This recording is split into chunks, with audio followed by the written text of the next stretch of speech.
আৰু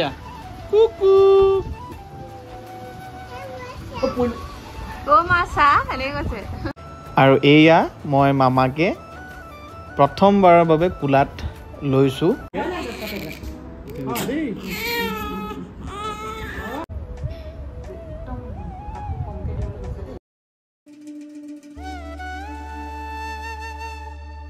অভিজিৎ দাৰ লগত আহিলো কাৰণ অভিজিৎ দাৰ বিয়া, গতিকে কেতিয়া আছিলে বিয়া? 28 ছেপ্টেম্বৰ ৰিচিপশ্যন। মানে অৱস্থা বেয়া হৈ গৈছে, গতিকে এটাই আশা কৰোঁ খুব সোনকালে এই সমস্যাৰ পৰা আমাৰ মানুহখিনিয়ে ওলাই আহক। নমস্কাৰ সকলোকে, অন্য এটি ভিডিঅ'লৈ আপোনালোকক পুনৰবাৰ স্বাগতম জনাই আছোঁ। আহিছোঁ দাদা এজন আৰু মই বজাৰ কেইটামান কৰিবলৈ, আৰু আপোনালোকে এইখন বজাৰ কোনে কোনে চিনি পাই আছে কমেণ্ট কৰি জনাবচোন। আৰু লৈ ল'লোঁ বিলাহী, জিকা, যিহেতু মাছ আছিলে গতিকে পঠিয়াই দিলে জিকা আনিবৰ কাৰণে, আৰু মাছে জিকাই খাই বিৰাট ভাল লাগে। আৰু সেয়াই খুচখুচীয়া কেইটামান বস্তু ল'লোঁ, তাৰপিছতে ঘৰলৈ আহিলোঁ। কিন্তু এটা কথা কওঁ যে আমাৰ এইফালতকৈ কিন্তু দাম দুগুণ কোনোবা এখিনিত। আৰু এয়া আহিলোঁ ডিগবৈৰ ওচৰৰে এটা পলিউশ্যন চেণ্টাৰত।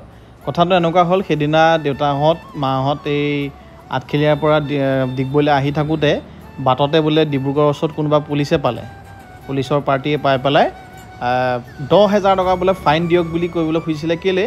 আমাৰ পলিউশ্যনটো ফেইল হৈ আছিলে, বাকী ইঞ্চুৰেঞ্চৰ পৰা আদি কৰি এভৰিথিং গোটেই অল কাগজ ক্লিয়াৰ আছিলে, কিন্তু এই পলিউশ্যনটো ফেইল হৈ আছিলে কাৰণে হেনো তেওঁলোকক 10,000 ফাইন লাগে। আৰু সেয়া নহ'লগৈ বাৰু, সেয়া দিয়া নহ'ল। আৰু যিহেতু ৰাতি পালেহি মা দেউতাহঁত, তাৰপিছতে পিছদিনা সেইকাৰণে ৰাতিপুৱা আমি এই দাদাজন আৰু মই দুয়োটা গৈ পলিউশ্যনটো কৰি আহিলোঁ, টেষ্টিংটো। গতিকে সেয়াই আৰু, গতিকে এবছৰলৈ ভেলিডিটি আছে এতিয়া।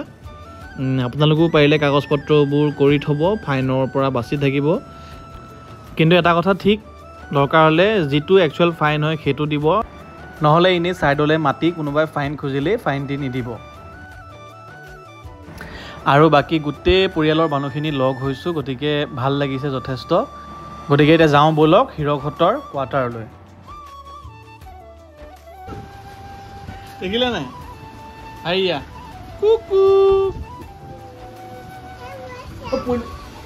মাছা এনেকৈ কৈছে।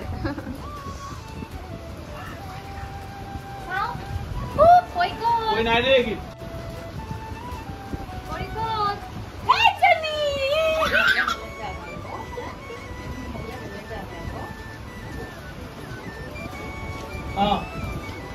কৰিবা ধুনীয়া জেগা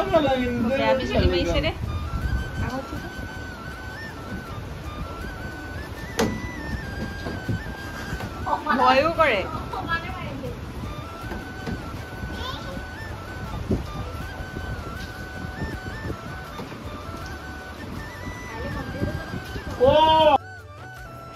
আৰু এয়া মই মামাকে প্ৰথমবাৰৰ বাবে কুলাত লৈছোঁ, মোৰ মৰমৰ ভাগিনটি। এটাই আশা কৰোঁ ডাঙৰ হৈ ভাল মানুহ হওক, বাপেক মাকক শ্ৰদ্ধা কৰক, পৰিয়ালক সময় দিয়া ল'ৰা হওক, আৰু এজন সৎ মানুহ হওক। তাৰ বাদে কি ক'ম আৰু মামাই। আৰু এয়া আৰম্ভ হৈছে কচু জালৰ প্ৰস্তুতি। মামাকৰ ঘৰৰ ফালৰ পৰা বোলে কচু জালটো দিব লাগে, গতিকে এয়া প্ৰস্তুতি চলোৱা হৈছে। আৰু প্ৰায় আমি এইফালৰ পৰা 8-9টা, প্ৰায় 15টামান মানুহ আছিলোঁ মানে, গতিকে খুব ধুনীয়া এটা খানা আমাৰ হ'ল। আৰু কচু জালৰ নিয়মটি সুকলমে সুন্দৰকৈ অনুষ্ঠিত হ'ল।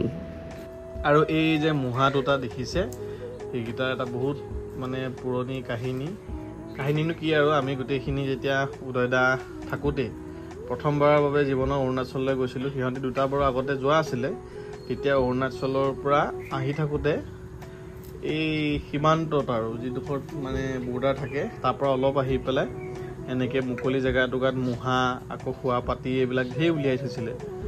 তাৰ মাজতে এইকেইটাক কৈছিলে হ'বলা 3,000 নে কিমান।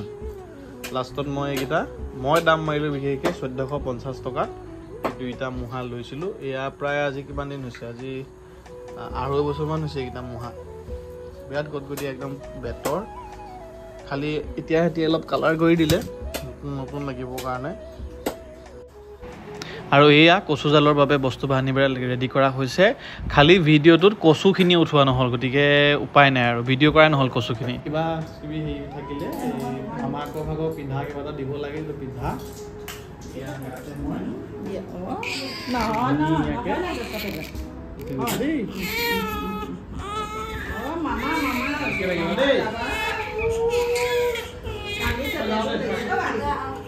বাই বাই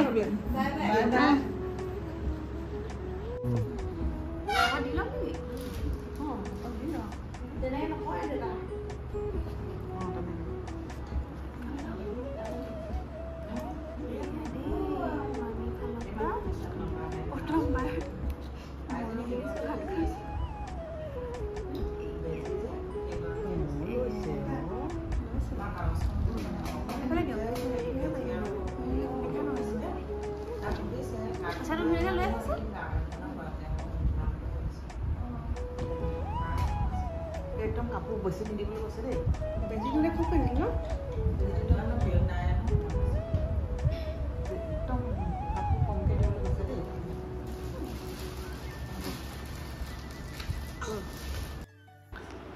হীৰক মোৰ ভনী জোৱাই হীৰকক আমাৰ ঘৰখনৰ লগত প্ৰথম চিনাকি কৰাইছিলে উদয় দাই ভণ্টিৰ কাৰণে উপযুক্ত এজন ভাল ল'ৰা বুলি চিনাকি কৰাইছিলে উদয় দাই আমাৰ মৰমৰ আৰু ভণ্টিৰ এই প্ৰেগনেঞ্চিৰ ক্ষণখিনিতে হওক বা জীৱনৰ একা বেকা এই বাটটিত যি ধৰণে হীৰকে সংগ দিছে এজন ককায়েক হিচাপে সঁচাকৈ মই নিশ্চিন্ত ৰূপে থাকিবলগীয়া আৰু এটাই আশা কৰোঁ হীৰক আৰু আৰাধনা মোৰ ভণ্টি আৰু সিহঁতৰ মাজত অহা অকণমানিটি সদায় ভালে থাকক কুশলে থাকক আৰু এয়া ঘৰলৈ উভতনি যাত্ৰাত আমাৰ নিশাৰ সোৱন দেখিছে নাই আপুনি আৰু এয়া পিছদিনা আমি আহি সকলো নিজৰ কামে কামে লাগিলোঁ আৰু ময়ো কোৰ্টলৈ যাবলৈ ওলালোঁ আৰু এয়া কোৰ্টৰ দিনটো কামখিনি কৰি এতিয়া অভিজিৎ দা আৰু মই আহিলোঁ অভিজিৎ দাৰ শুভ বিবাহ আৰু দুমাহ পিছত অভিজিৎ দাৰ বিয়া গতিকে তাৰ বিয়াৰ চিঠি বনাবলৈ আহিলোঁ আৰু এতিয়া ঘৰলৈ যাবলৈ ওলাইছোঁ কিন্তু চুলিখিনি দেখিছে নাই চুলিখিনি একদম অৱস্থা বেয়া হৈ আছে দাড়ি চুলি কাটিবলৈ সময় পোৱা নাই আজি বা কাইলৈ যিকোনো প্ৰকাৰে কাটি ল'ম এতিয়া অভিজিৎ দাৰ লগত আহিলোঁ কাৰণ অভিজিৎ দাৰ বিয়া গতিকে কেতিয়া আছিলে বিয়া 28 ছেপ্টেম্বৰ ৰিচিপশ্যন 26 ছেপ্টেম্বৰত শুভ বিবাহ গতিকে এতিয়া এই মানে চিঠি প্ৰিণ্ট কৰিবলৈ আহিছিলোঁ এই জাগৰণত গতিকে কোৰ্টৰ পৰা আজৰি হৈ দুইটাই আহিলোঁ এতিয়া আমি হেৰি প্ৰিণ্ট কৰিবৰ কাৰণে এতিয়া কাইলৈ ইয়াৰ গোটেই প্ৰিণ্টখিনি দি দিব ধুনীয়াকৈ বাকী ধুনীয়াকৈ সুকলমে ধুনীয়াকৈ হৈ যাওক বিয়াখন একদম লাগি ভাগি আমি আছোঁ থাকিম সদায় থাকিব লাগিব গতিকে গৈ থাকোঁ এতিয়া ভোক লাগিছে যিহেতু মই বাৰু অকণমান সময় উলিয়াই কিবা এটা কাৰণত বাহিৰলৈ আহিছিলোঁ ৰুটি খালোঁ তেতিয়া এইজনৰ ভোক লাগিছে সেইবাবে আমি এইজনে ভাত খাই লৈছে আৰু মই অলপ ৰিফ্ৰেছমেণ্টৰ কাৰণে একাপ ধুনীয়া কফি খাই লৈছোঁ গোলাঘাটৰ যিসকলে চিনি পায় ক'বচোন জেগাটো ক'ত দেই ধুনীয়া আছে দেই ভাল আছে আৰু এয়া ৰাতি আমি ওলালোঁ দেউতা আৰু মই ওলালোঁ আমাৰ আঠখেলীয়াৰ পিছফালে থকা নামঘৰৰ পিছফালে থকা এখন গাঁও যাক আমি বচা গাঁও বা বৰাপথাৰ বুলি কওঁ সেই গাঁওখন বৰষুণৰ ফলত মথাউৰি ভাঙি বুৰি গ'ল আৰু আশ্ৰয়ৰ বাবে ৰাইজসকল ওলাই আহি আমাৰ বাহঁতৰ যিখন স্কুল হয় নামঘৰৰ ওচৰৰ সেই স্কুলখনত আশ্ৰয় ল'বহিলগীয়া হয় আৰু চাৰ্কুল অফিচাৰ আহে আৰু মণ্ডলসকল আহে আৰু তেওঁলোকৰ সৈতে লগ লাগি কিছুমান যাৱতীয় বস্তু গোটাই দিয়া হয় তেওঁলোকক ৰাতিটো কটাবৰ কাৰণে আৰু অতি এটা ভয়ংকৰ পৰিৱেশ হৈ পৰিছে মানুহৰ ঘৰ মানুহৰ চোতাল মানে অৱস্থা বেয়া হৈ গৈছে গতিকে এটাই আশা কৰোঁ খুব সোনকালে এই সমস্যাৰ পৰা আমাৰ মানুহখিনিয়ে ওলাই আহক আৰু সকলো সুস্থ সবল থাকক ভালে থাকক আৰু চৰকাৰে এই ক্ষেত্ৰত বিশেষকৈ ডিপাৰ্টমেণ্ট প্ৰশাসনে যথেষ্ট সহায় কৰিছে আৰু এটাই আশা কৰোঁ ভগৱানে সোনকালে এই সমস্যাৰ পৰা সকলোকে মুকলি কৰক আৰু পুনৰ অন্য এটি ভিডিঅ'ৰ সৈতে লগ পাম তেতিয়ালৈকে সকলোকে ধন্যবাদ